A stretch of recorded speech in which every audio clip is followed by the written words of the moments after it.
আজকের এই বিজয়ের এই দিনে দেশবাসীকে কাপ্তান থানা বিএনপি পরিবারের পক্ষ থেকে রক্তিম শুভেচ্ছা অভিনন্দন জানাচ্ছি।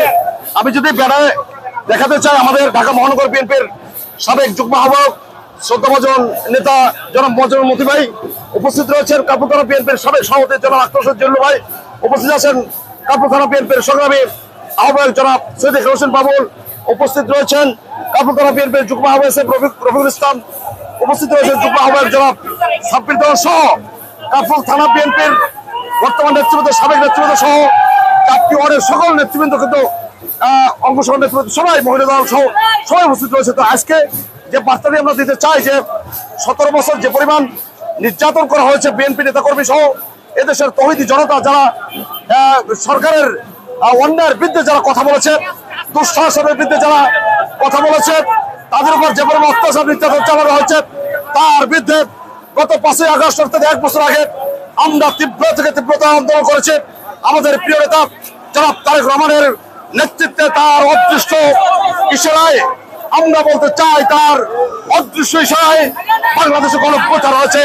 তিনি লন্ডনে বসে যেভাবে কর্ম পরিকল্পনা করেছেন, তার নেতৃত্বে, তার অঙ্গুলি হেলনে এদেশের তৌহিদি জনতা, ছাত্র জনতা রাস্তায় নেমে এসছে।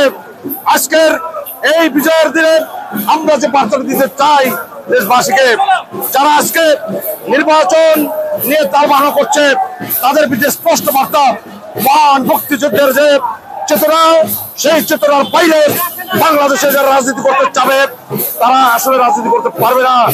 আমরা মনে করি মুক্তিযুদ্ধের চেতনাকে লালন করেই বাংলাদেশে রাজনীতি করা উচিত। এর বাইরে যারা রাজনীতি করার জন্য অপচেষ্টা চালাচ্ছেন, যাদের আসলে বাংলাদেশ কোনো সংসদীয় আসন নেই, তারা অপচেষ্টা চালাচ্ছেন এই নির্বাচন যাতে ক্রেডিবল এবং ইনক্লুসিভ না হয়। কিন্তু আমরা যে বার্তা দিতে চাই বিএনপির আজকের এই জনসমুদ্র থেকে, যারাই এই ধরনের টালবাহানা করে বাংলাদেশের মানুষকে অস্বস্তির মধ্যে রাখবে, তাদের জবাব এদেশের তৌহিদি জনতা দিবে। আজকে আমাদের যেসব তরুণ শিক্ষার্থীরা যারা 5ই আগস্ট আগে হতাহত হয়েছে, শহীদ হয়েছেন, তাদের বিধি আত্মার শান্তি কামনা করি। এবং গত 17 বছরে বিএনপির যে সকল নেতাকর্মী খুন হয়েছেন, তাদের বিধি আত্মার শান্তি কামনা করি। এবং যারা এখনো চিকিৎসার অভাবে বিছানায় কাতরাচ্ছে, তাদের সুস্থতা কামনা করি। আজকে সরকারের প্রতি আমাদের যে উদাত্ত আহ্বান থাকবে, যারা এখনো অসুস্থ হয়েছে, চিকিৎসা পাচ্ছে না, তাদেরকে সরকার যাতে দ্রুত চিকিৎসার আওতায় নিয়ে আসে। আমরা ধন্যবাদ জানাই মাননীয় প্রধান উপদেষ্টাকে। বিএনপি ইতিমধ্যে জানিয়েছেন যে জুলাই ঘোষণাপত্র এবং নির্বাচনী ইশতেহার ঘোষণা করেছেন। এজন্য আজকে কাপ্তান থানা বিএনপির এই বিজয় র্যালি থেকে আমরা ধন্যবাদ জানাচ্ছি।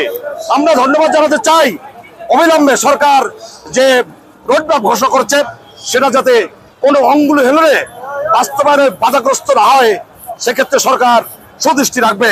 কারণ এদেশের মানুষ অত্যন্ত আবেগপ্রবণ, এদেশের মানুষ গণতন্ত্র চায়, এদেশের মানুষ সুশাসন, ন্যায় বিচার চায়, এদেশের মানুষ একটি আন্তর্জাতিক মানের নির্বাচন দেখতে চায়, অর্থাৎ ইনক্লুসিভ এবং ক্রেডিবল নির্বাচন দেখতে চায়।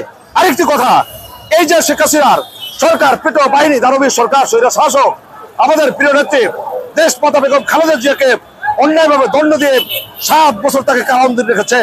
আমাদের প্রিয় নেতা, মহান স্বাধীনতার ঘোষক, বহুদিনের গণতন্ত্রের স্বপ্নদ্রষ্টা, আধুনিক বাংলাদেশ উপকার শহীদ রাষ্ট্রপতি জিয়া রহমানের সুযোগ্য সন্তান জনাব তারেক রহমানকে মিথ্যা মামলায় দণ্ড দিয়ে বিদেশে রেখে অন্যায়ভাবে আমাদের নেতাকর্মী নির্যাতন করা হয়েছে।